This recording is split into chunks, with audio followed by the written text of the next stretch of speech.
So even though we have the purring of the air conditioning and the some sound of the insects in the background,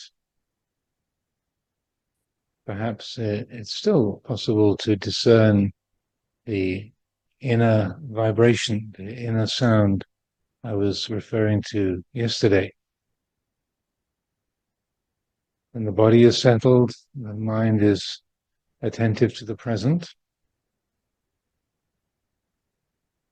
bringing attention to the faculty of hearing.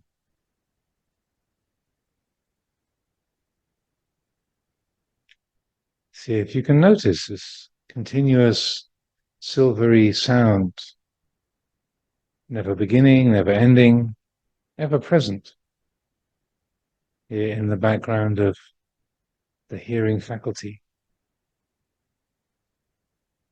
Sometimes it's also tangible as a sensation in the body, a kind of tingling in your hands, in the whole body system.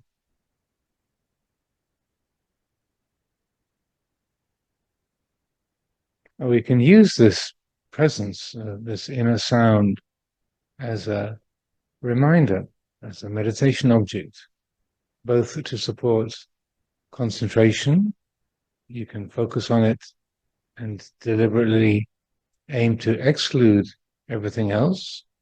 So one can use it as an object to absorb into, to support clarity of focus. But one can also allow it to be a support for the point which includes this quality of open awareness. Rather than trying to listen to the sound as a single specific object, we can let it simply be in the background of our hearing. It's like the purring of the air conditioning is in the background of the physical sounds. The ringing of the crickets and the cicadas is there in the background. This inner sound can also be sustained as a presence, like a screen against which the flow of thoughts, feelings, perceptions, likes and dislikes, excitements and regrets are projected. There's a smell, a taste. The sound is there in the background. A memory, an idea. The sound is there in the background.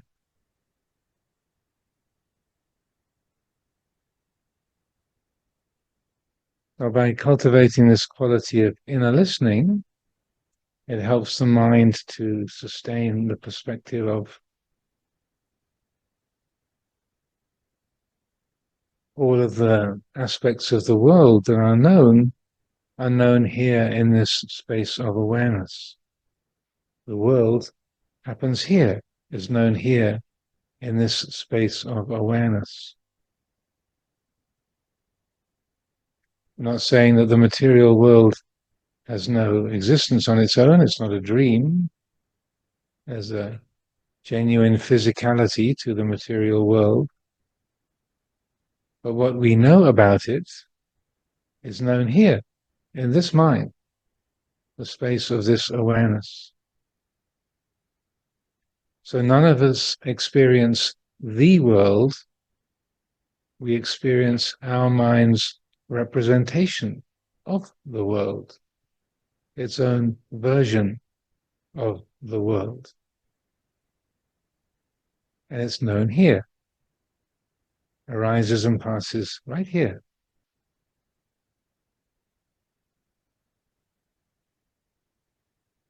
So when we let the nada sound, this inner sound, be a backdrop, a screen against which all other experience is displayed, it's like being in a movie, but remembering it's a movie. We're still following it, knowing it, aware of it, but there's a recollection that this is a performance, this is a pattern of perceptions. The mind doesn't get lost, carried away by the patterns of projection against that screen.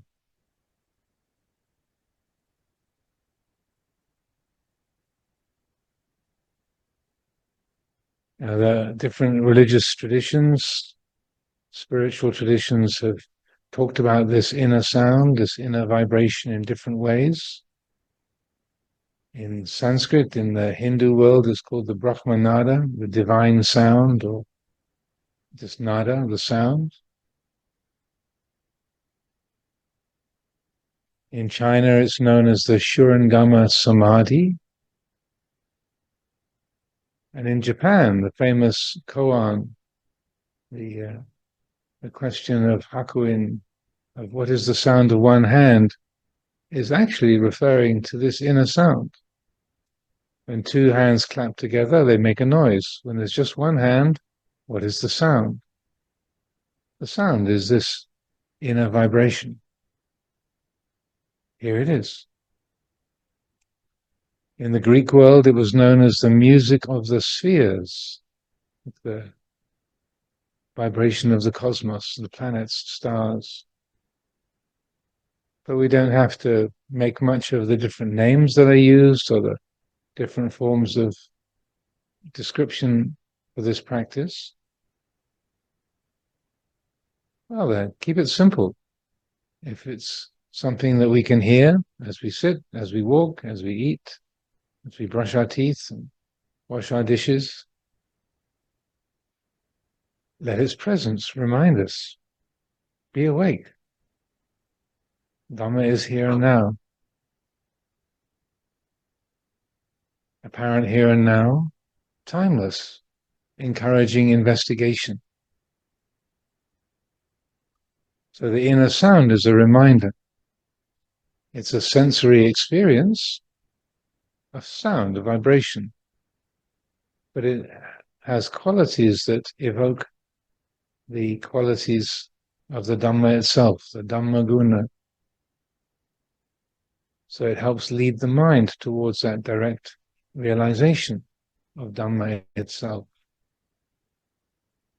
Apparent here and now, timeless, never beginning or ending, encouraging investigation, leading inward, to be experienced by each wise person for themselves.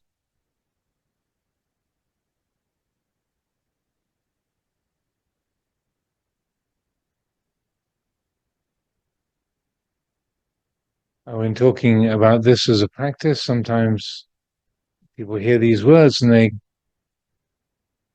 have the thought, well, I can't hear anything. I don't know what he's talking about. Maybe this is more felt as a vibration in your fingertips, in the body.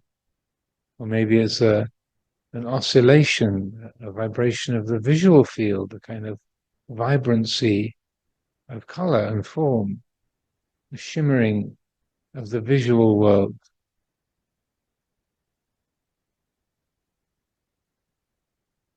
If we've developed a lot of physical awareness, body awareness, then it's quite possible we'll feel it as a sensation more than as a sound. If we're a painter or a graphic artist, maybe we'll experience it more as an aspect of the visual world than of the hearing. But for most people, the hearing faculty is the most common. So that's why we speak about it as inner listening or the inner sound.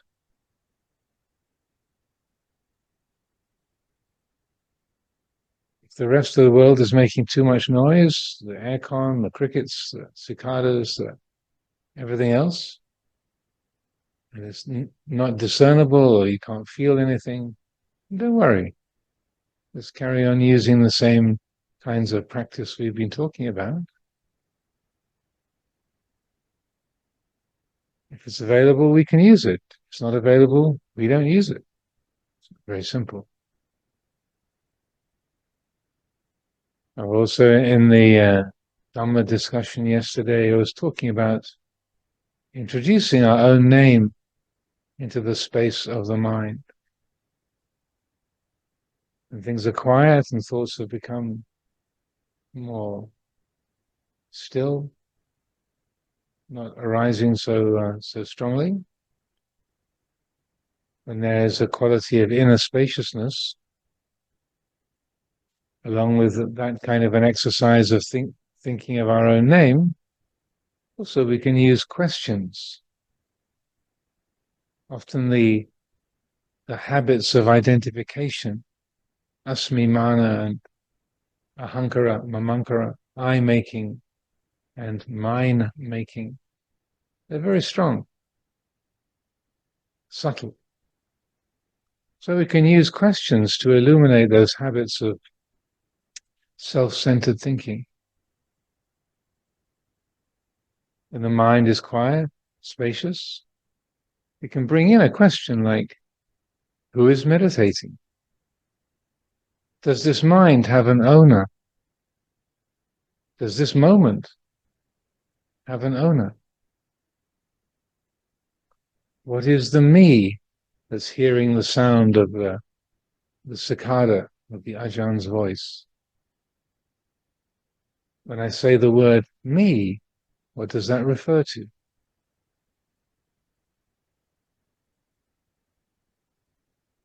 When we ask questions like this, we're not looking for a conceptual answer, an idea, but rather the point of dropping those questions into the space of the mind, the heart, is to awaken the intuition, the wisdom, that